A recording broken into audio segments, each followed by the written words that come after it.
Welcome back to RamZland. Today I want to show you how to make your own chemical garden. Check this out. For this investigation, I'm going to use this glass vase to grow my chemical garden using a 50-50 solution of sodium silicate and water and the metal salts, nickel sulfate, lithium chloride, copper sulfate, and calcium chloride. Start by mixing half sodium silicate with half distilled water in your glass vase. And let that sit until it becomes clear. Okay, once your sodium silicate solution has settled, you're ready to start adding your metal salts. And you want to add kind of some larger clumps. We've got a few good clumps to add here. And remember, sodium silicate long ago was used to preserve eggs and to waterproof walls and different substances. And so at this point, we're able to add some of our clumps. So this first one is copper chloride. I've got a pretty nice chunk I'm gonna add. I'm just gonna drop it in and see what happens there. Okay, here's a nice piece of nickel sulfate.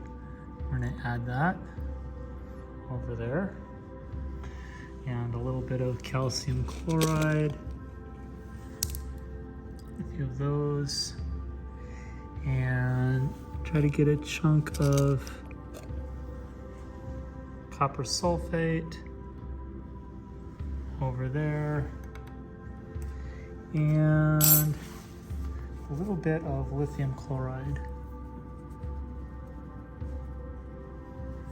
over here. Maybe a little more over here.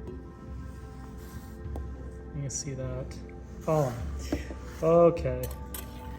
Now at this point, I want to start our clock because this is going to grow over a long period of time. I want you to be able to see that.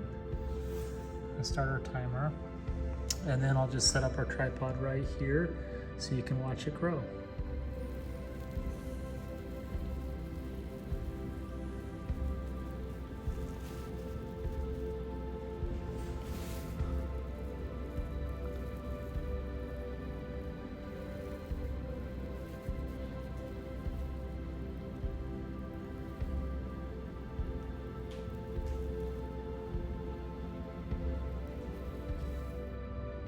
So just over 24 minutes has passed and our chemical garden has grown.